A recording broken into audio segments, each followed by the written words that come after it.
امام شافعی مکے کے امام اور امام مالک کے شاگرد، اور اتنے پیارے اور چہیتے شاگرد کہ امام مالک کی وراثت کو آگے بڑھانے والے امام شافعی اس قدر درویش اور قلندر کہ صرف ایک مثال ان کے لیے کافی ہے کہ جب امام مالک نے ایک مرتبہ 50,000 اشرفی آپ کو دے کر مکے کی طرف روانہ کیا تو مکہ پہنچنے سے پہلے تمام اشرفیاں آپ صدقہ کر چکے تھے اللہ کی راہ میں۔ درخشاں ستارہ اور سورج امت مسلمہ کا، جنہوں نے شافعی مسلک کی بنیاد رکھی، اور یہ شافعی مسلک آج شمالی افریقہ اور نارتھ میں بہت زیادہ مقبول ہے۔ اسی طرح امام احمد بن حنبل تقریباً 241 ہجری کے آس پاس، خلیفہ معتصم باللہ، فتنہ خلق قرآن اس زمانے میں اٹھا، قرآن خالق ہے یا مخلوق، اس پر امام احمد بن حنبل کا فتویٰ سلطان اپنی مرضی کے مطابق چاہتا تھا، لیکن امام اپنے فتوے پہ قائم رہے اور ہر بات کے لیے قرآن و سنت کی دلیل طلب کرتے تھے۔ اور یاد رکھیے یہ وہ خلفاء ہیں کہ جن کی حکومتوں کی حد ختم نہیں ہوتی۔ وقت کے تمام علماء اس فتنے کے مقابلے پہ تقریباً کولیپس کر چکے تھے،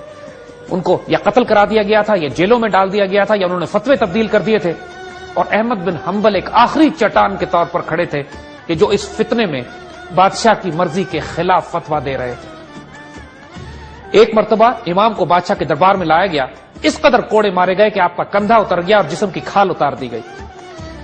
جب ان کو تقریباً خطرہ یہ ہوا، درباریوں کو بھی، کہ امام کی جان نکل جائے گی مار کھاتے ہوئے، تو امام کے پاس آگے بڑھ کر ایک مفتی نے کہا کہ آپ کو اپنے آپ کو ہلاکت میں ڈالنے کی کیا ضرورت ہے، دین آپ کو اجازت دیتا ہے کہ آپ اپنی جان بچانے کے لیے کوئی اور فتویٰ دے دیں۔ امام نے اس سے کہا آؤ میرے ساتھ،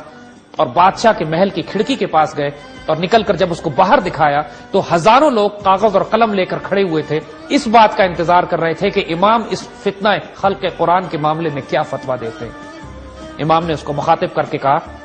یہاں تو صرف میری جان جائے گی اگر میں سچ بولنے پر قائم رہا تو، لیکن اگر میں نے بادشاہ کی مرضی کے مطابق جھوٹ بول دیا تو یہ لاکھوں جو باہر کھڑے ہیں کاغذ اور قلم لے کر، ان کی گمراہی کا عذاب کس کے ذمہ ہوگا؟ میری جان چلی جائے اللہ کی راہ میں مجھے قبول ہے، میں اپنی امت کو، اپنی ملت کو گمراہ نہیں کر سکتا۔ امام احمد بن حنبل مار کھاتے کھاتے اس دنیا سے رخصت ہو گئے، لیکن اللہ کے دین سے خیانت نہیں کی۔ قرون اولیٰ میں فقہ کے اماموں کے بعد ہم جس مبارک وجود کا ذکر کرنا چاہیں گے مختصراً وہ امام بخاری ہے، ایک حیرت انگیز وجود جن کے مبارک کام کی وجہ سے آج حضور صلی اللہ علیہ وسلم کی احادیث مبارکہ ہم تک پہنچی ہیں۔ حدیث کے کئی ذخیرے اس زمانے میں تیار کیے گئے جو سیاح ستہ کے نام سے مشہور ہیں، بڑے بڑے جید محدثین جنہوں نے اس قدر تحقیق کے ساتھ، عرق ریزی کے ساتھ اپنی جان جلا کر حضور صلی اللہ علیہ وسلم کی احادیث کو جمع کیا، ان میں سب سے بڑا اور مبارک نام امام بخاری کا ہے، جن کی کتاب بخاری شریف ہمارے پاس آج اپنی اوریجنل شکل میں موجود ہے اور قرآن کے بعد دنیا میں سب سے زیادہ مستند کتاب سمجھی جاتی ہے۔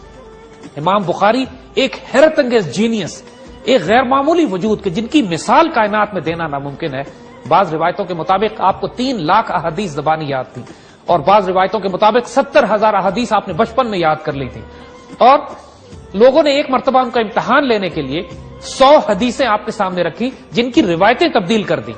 کہ یہ کس کے حوالے سے یہ حدیث ہم تک پہنچی ہے۔ امام نے وہ 100 حدیثیں سنی، اس کے بعد ان کی روایتیں درست کر کے ان حدیثوں کو دوبارہ دہرا دیا اور لوگوں سے کہا کہ تم نے روایتوں کو تبدیل کرنے میں یہاں پر غلطی کی تھی۔ اتنے بڑے امتحان کو پاس کر کے آپ اس مقام پر پہنچتے ہیں کہ جہاں حضور صلی اللہ علیہ وسلم نے آپ کو بشارت دی، آپ کو اجازت دی کہ حضور کے مبارک کلام کو آپ جمع کر کے احادیث کا خوبصورت ذخیرہ تیار کریں۔ یہ وہ بزرگ تھے، یہ صرف چند جھلکیاں ہم نے آپ کو دکھائی ہیں ان علماء کی جن کی وجہ سے اسلامی فقہ، اسلامی قانون سازی، اسلامی دین اور ہماری تمام احادیث مبارکہ اور قرآن و سنت کے خزانے ہم تک آج پہنچے۔ یہ سارے کام قرون اولیٰ کی خصوصیات ہیں۔ اگر ہمارے بڑے اس دور میں اس کام کو اس طرح نہ کرتے، اپنے گردنیں کٹوا کر دین کی بنیادوں کو مضبوط نہ کرتے، بڑے بڑے ظالم جابر بادشاہوں کے سامنے کلمہ حق بیان نہ کرتے، اور اس طرح ساری زندگیاں کھپا کر حضور صلی اللہ علیہ وسلم کی احادیث مبارکہ کو جمع نہ کرتے، تو یہ دین اللہ نہ کرے بکھر جاتا۔ لیکن اللہ نے خود اس دین کی حفاظت کی ذمہ داری لی ہے، اس قرآن کی حفاظت کی ذمہ داری لی ہے، حضور صلی اللہ علیہ وسلم کی سنتوں کو زندہ رکھنے کی ذمہ داری لی ہے، اور اسی مبارک کام کے لیے اس طرح کے مبارک وجودوں کو ہر دور میں پیدا کیا جاتا رہا ہے۔ قرون اولیٰ خاص طور پر اس حوالے سے ایک زرخیز دور تھا کہ جب ہر چپے میں امام بخاری کا تعلق بخارا سے تھا، امام شافعی کا تعلق امام احمد بن حنبل، مالک، ابو حنیفہ، پوری مسلمان دنیا میں پھیلے ہوئے مختلف علاقوں اور خطوں کے علماء، لیکن ان تمام کا مشن، ان تمام کا مقصد، ان تمام کے آبجیکٹو اس سویلائزیشن کو، اس تہذیب کو سنبھال کے رکھنا تھا آئندہ آنے والی نسلوں کے لیے۔ اور آج جو ہم نام سنتے ہیں ان بزرگوں کا، وہ اسی وجہ سے کہ ان کے کام کو اللہ تعالیٰ نے بھی قبولیت عطا کی، اللہ کے رسول نے بھی قبولیت عطا کی، اور اس امت میں بھی ان کو معزز قرار دیا گیا۔